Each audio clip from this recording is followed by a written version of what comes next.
Guarantee आपको। कुल मिलाकर सवाल एक पूछा, सब ये बताओ आप सुबह सुबह चाहे आपकी शादी हो चाहे करवा चौथ हो, आप सुबह सुबह आके से जाते हो? सुबह ना रविवार होता है आपका, मतलब हम सोचते हैं कभी तो छुट्टी होगी, पर आप डेली सुबह सुबह आ जाते हो। 1000 एपिसोड कर चुके हो। तो मैंने कहा भाई ये जो नंबर है ना 3,62,000, ये नंबर आंकड़ा नहीं है, ये विश्वास है कि 3,62,000 लोग लाइव क्लास देख रहे हैं। डेली 70,000, 80,000, 50,000, 60,000 लोग इंतजार कर रहे हैं। मतलब कि उन्हें विश्वास है कि आएगा कुमार गौरव और करंट अफेयर्स को उसकी औकात दिखाएगा। तो ये आपका विश्वास है ना, ये विश्वास बना रहा है और बना भी रहने वाला है। बात करूं टेलीग्राम की, तो फूल पत्ती वाला टेलीग्राम चैनल 1 मिलियन से अधिक का है, 13 लाख से अधिक मेंबर उस पर जुड़े हुए हैं। बात करूं उत्कर्ष के सामाजिक सरोकार, अभी आपको एक वीडियो दिखाऊंगा मैं यहाँ पर। उसमें एक मरीज जो है उसके पिताजी बोल रहे हैं कि खुश रखे जिसने भी ये उत्कर्ष कार्डियोथोरेसिक यूनिट बनवाया। मतलब जो दुआएं होती हैं वो बड़ी ताकतवर होती हैं। कभी भी किसी का दिल मत दुखाना, चाहे कुछ भी हो। हम 13 तारीख का जो टॉपर है उसके घर पर गए थे, जो 13 तारीख को जो पहला टेस्ट हुआ था उसका टॉपर था ना, उसके हम रूम पर गए। क्या बताऊं आपको, मतलब आपका संघर्ष बहुत लाजवाब टाइप का है। इतना सा रूम था उसका, 8 बाई 8 का रूम था। उसमें भी 2 बेड लगे हुए थे, एक उसका और एक उसके दोस्त का। बगल में चूल्हा रखा हुआ था और चूल्हे को जाने पिछली बार उसने कब साफ किया मतलब जैसे ही क्या हुआ हमने उसको बताया नहीं था। हमने कहा कि उसका एक मेंबर आएगा आपको गिफ्ट देने के लिए, क्योंकि आप पहले टेस्ट के विनर हो। उसने कहा ठीक है। अब जैसे उसने गेट खोला और मैं और निर्मल सर उसके सामने खड़े हुए थे और कैमरा लगा हुआ था, वो कुछ बोल ही नहीं पाया। 5 मिनट तो वो सोच रहा है करूं क्या, क्योंकि उसको चिंता है कि रूम के अंदर ना आ जाए। समस्या तो रूम के अंदर की थी ना, रूम के अंदर ना आ जाए। रूम के अंदर मतलब कुछ नहीं था इसके अलावा, 2 बेड थे, एक चूल्हा लगा हुआ था और एक टेबल थी जिसके ऊपर किताबें रखी थी और उसके ऊपर लिखा हुआ था कि माँ तेरे पसीने की हर बूंद को मोतीदा चमकाऊंगा, सपने बड़े देखना माँ, पूरा करके तेरा शेर शेरनी दिखलाएगा। ये लाइन ऊपर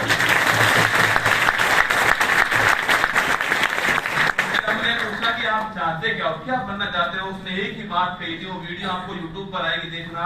उसने यही कहा था कि सर मैं एक अच्छा इंसान बनना चाहता हूँ। मैं चाहता हूँ कि मेरी वजह से किसी का दिल ना दुखे, मेरी वजह से कोई परेशान ना हो। जिंदगी में सफल हूँ नहीं हूँ इससे कोई फर्क नहीं पड़ेगा, पर मेरी वजह से कोई दुखी ना हो, ये मेरा मेन उद्देश्य है। तो आपसे भी यही कहूंगा, आप ऑफलाइन सेंटर आओगे, अभी हो सकता है कुछ लोगों को ओटीपी दिखाने में बड़ी समस्या आ रही होगी। हम जो दिखाए ओटीपी 20 रुपए दिया तो था हमने आपको, भूल गए आप अभी इतनी जल्दी? हो सकता है ना। कल मैंने एक वीडियो देखा, ब्लॉग देखा था। एक्चुअली में ब्लॉगर बहुत है प्रयागराज के अंदर, है ना।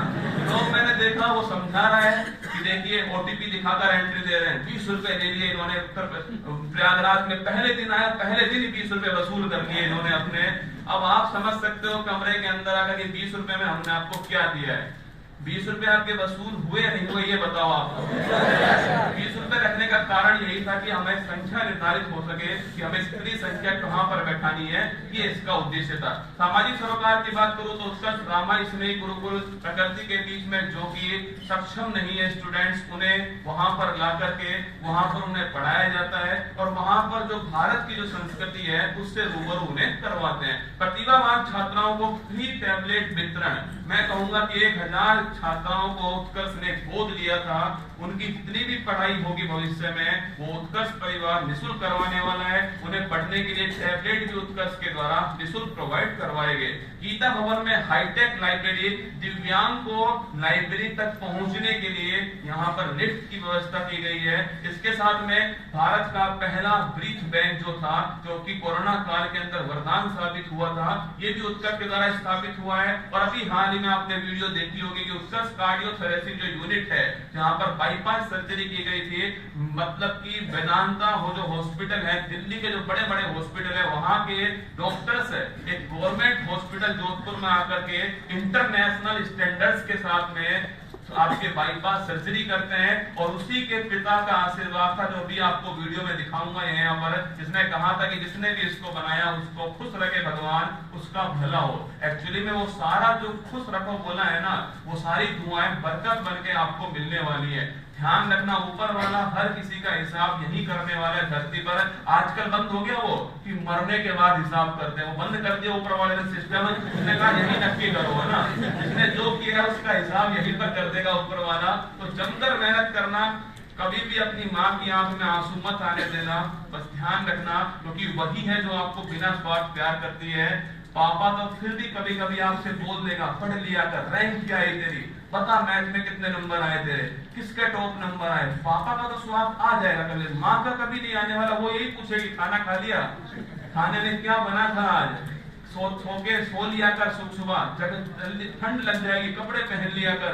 और कभी भी आप घर जाओगे तो वो पक्का यही बोलने वाली है, कमजोर हो गया। मतलब तुम चाहे 100 किलो के होकर चले जाना, वो पक्का यही बोलेंगे कमजोर होकर आया तो कुछ खाता पीता नहीं है। तो बात करो उत्कर्ष प्रकाशन की। देखिए उत्कर्ष के करंट अफेयर्स का अर्धवार्षिकांक उत्तर प्रदेश में आया था, और आप में से कुछ स्टूडेंट ने लिया भी होगा उसको, और आपको बहुत फायदा, मतलब ऐसी किताब थी ना वो कि उसमें आपको सब कुछ था। अभी 1 जनवरी के दिन गोवर्धन से उत्तर प्रदेश से, मैंने कहा ना उत्तर प्रदेश से अलग कनेक्शन है, गोवर्धन से वार्षिकांक लॉन्च कर रहा हूँ। उत्कर्ष का वार्षिकांक पूरे साल का करंट अफेयर्स उसके अंदर होगा, और जो भी यहाँ पर स्टूडेंट रहने वाले ऑफलाइन सेंटर में उन सभी को वो वार्षिकांक मिलने भी वाला है, और साथ में मार्केट में भी आएगा। और उसमें नीचे मैं खुद अपने हाथ से साइन करूंगा कि ऑल द बेस्ट मेरे शेरनी परीक्षा को उसकी औकात दिखा के आना, उसमें ये लिखा हुआ भी आपको मिलने वाला है। उत्कर्ष के गौरव, आप पूछोगे कि सर ये बताओ आपका रिजल्ट क्या है। कल 3 स्टूडेंट जो है कल के सेमिनार में अपना ज्वाइनिंग लेटर लेकर आए थे। शायद हो सकता है कोई प्रोग्राम यहाँ पर हो रहा है उत्तर प्रदेश के अंदर, जिसमें खुद मुख्यमंत्री साहब जो है वो ज्वाइनिंग लेटर प्रदान कर रहे हैं। एक बड़ा सा ज्वाइनिंग लेटर था वो लेकर के आए थे। एक सीआईएसएफ का ज्वाइनिंग लेटर है, एक बीएसएफ का था, और एक एसएससी एमटीएस का ज्वाइनिंग लेटर लेकर आए। उन्होंने हमसे ही उसको ओपन कल करवाया था, मैंने पोस्ट की थी उसकी। तो उत्कर्ष के गौरव की बात करूं तो कुछ नाम आपके सामने देखिएगा। डॉक्टर जितेंद्र कुमार सोनी जो वर्तमान में अलवर जिला कलेक्टर हैं, उत्कर्ष के स्टूडेंट रहे, और उनकी लाइन सुनिए कि ईश्वर का दिया कभी अर्थ नहीं होता, और जो टूट जाए वो संकल्प नहीं होता। हार को लक्ष्य से दूर रखना मेरे यारों, कभी जीत का कोई विकल्प नहीं। तो ये है डॉक्टर जितेंद्र कुमार जिला कलेक्टर है मेरे गृह जिले अलवर के। बात करो डॉक्टर राजेंद्र पेंसिया जो कि वर्तमान में आईएएस हैं यूपी कैडर के अंदर, इनकी सबकी संघर्ष की कहानी है। आपको व्हाट्सएप नंबर पर हम बताएंगे, अभी एक कोड आपको देंगे, अभी उसको आप टाइप करोगे तो जितने भी संघर्ष की कहानियां इनकी पीडीएफ आपको मिलने वाली है। इन सबका पढ़ना संघर्ष है। डॉक्टर श्री प्रेम सुख डेलू वर्तमान में आईपीएस, मतलब इन्होंने अपना सफर जो है वो पटवारी से शुरू किया, जैसे आप लेखपाल कहते हो, हमारे वहां पटवारी कहते हो उसको, वहां से सफर शुरू किया और आईपीएस तक का सफर इन्होंने तय किया। आप में से कुछ स्टूडेंट जिनका कमेंट आता सर मैं असफल हो गया, 0.1 नंबर से रह गया, अब मेरा मन नहीं कर रहा पढ़ने का, मैं हौसला हार चुका हूं। तो एक बात बताओ कि सफलता तो आपको मिलना चाहिए। अगर आपने ईमानदारी से मेहनत की सफलता मिलेगी, आज नहीं तो कल मिलेगी। बस आपको जिस दिन आपको सफलता मिलेगी ना, उस दिन आपको सब लोग जो है वो सफल कहने वाले हैं। आप तो उस दिन का इंतजार करो। आप देखो ना, इसमें अपनी फोटो को देखना स्टार्ट करो। जितने भी नाम आपके सामने है, श्रीमती मुक्ता राव आर्य 2018 फर्स्ट रैंक है, भवानी सिंह चारण 2016 में फर्स्ट रैंक, और श्रीमती राधिका देवी 2012 में फर्स्ट रैंक। जितने भी नाम आपके सामने हैं, अपना फोटो देखिए इनमें। इनको लाने का, इनको दिखाने का उद्देश्य केवल इतना है कि आप ये खुद का फोटो इनमें देखोगे, और भविष्य में हम जब कहीं और राज्य में अपनी कोचिंग ऑफलाइन सेंटर स्टार्ट करेंगे तो हम प्रयागराज के जो स्टूडेंट जो सेलेक्ट हुए हैं, हम कहेंगे कि प्रयागराज में हम पहली बार गए थे और ये रहा हमारा रिजल्ट।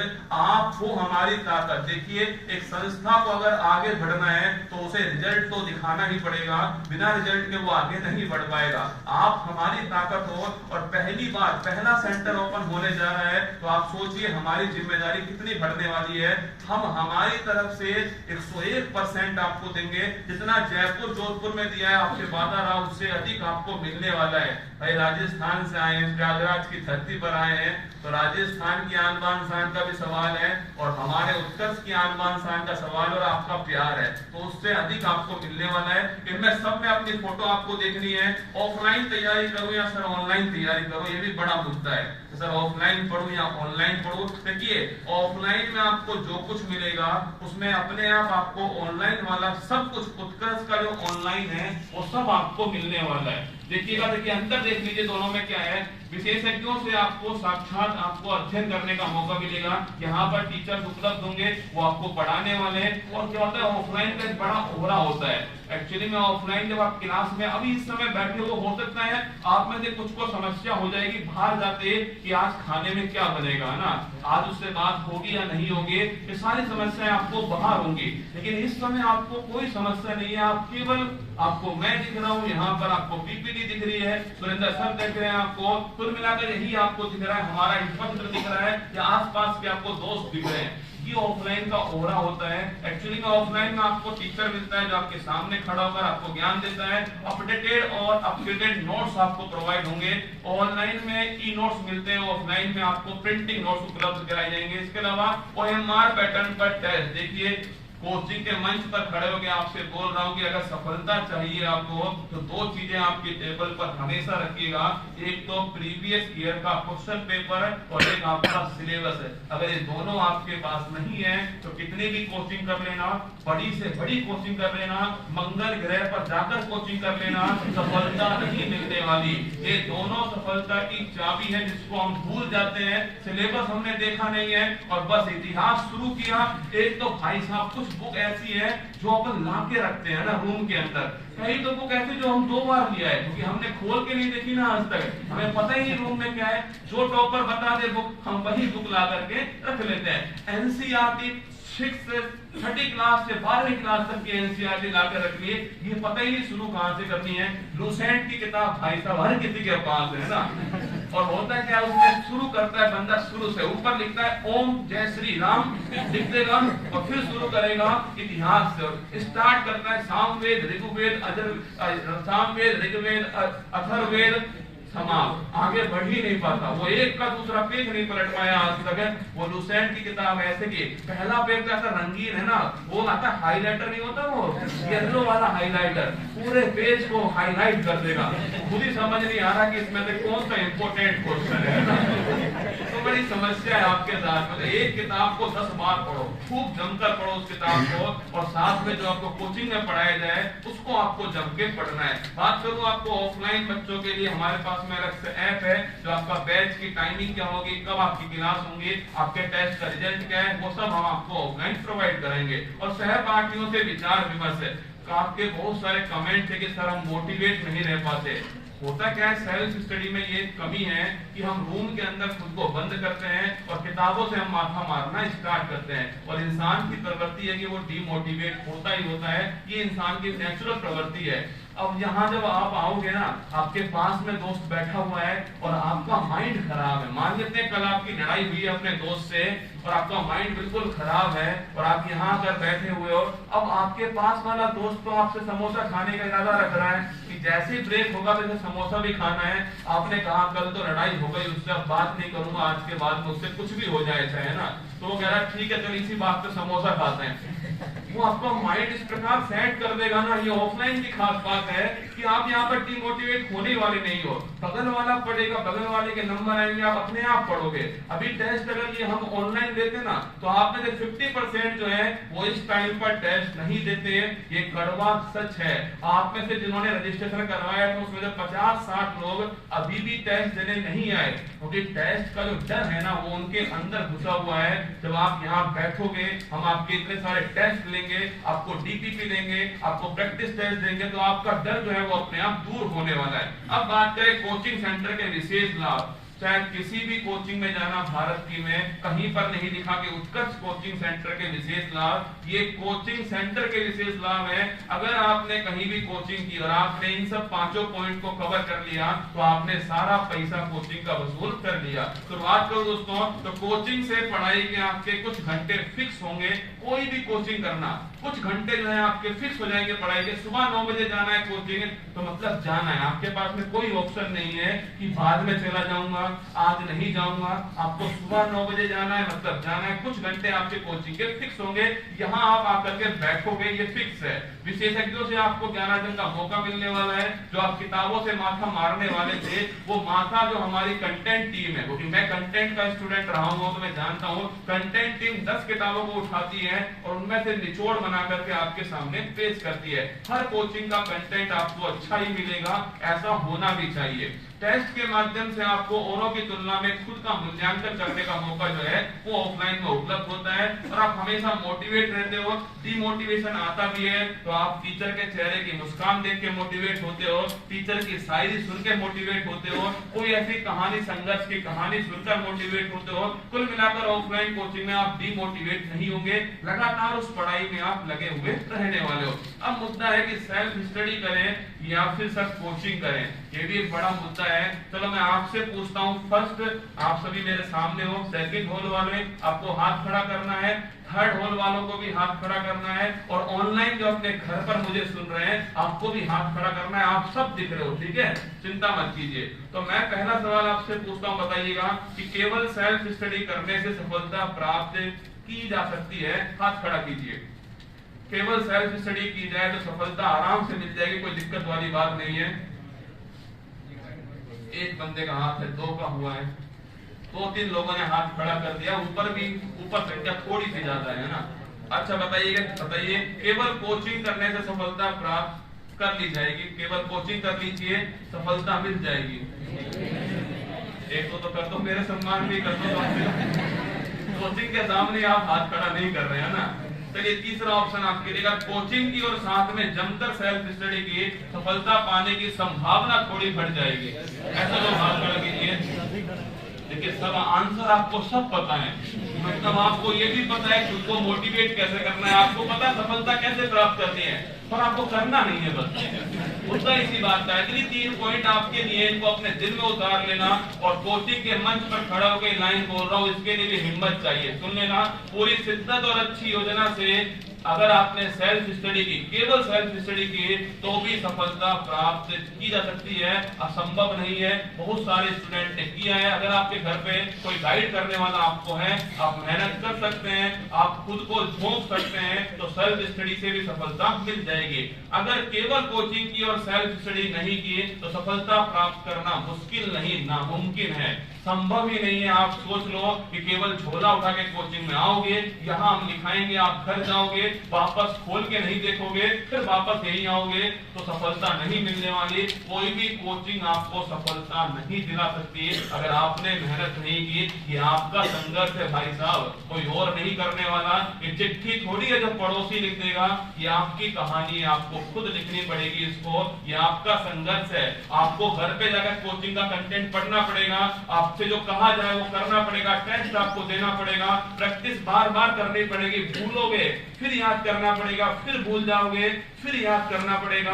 आपको दाल वाला पानी भी पीना पड़ेगा। दाल वाला पानी जानते हो ना आप सभी, वो भी आपको पीना पड़ेगा अपने हाथ से। वो मतलब मजबूत रोटी भी आपको बना के खानी पड़ेगी, जिसको तोड़ने के लिए कुछ चाहिए होती है, आरी वारी टाइप की। आप सब समझ रहे हो?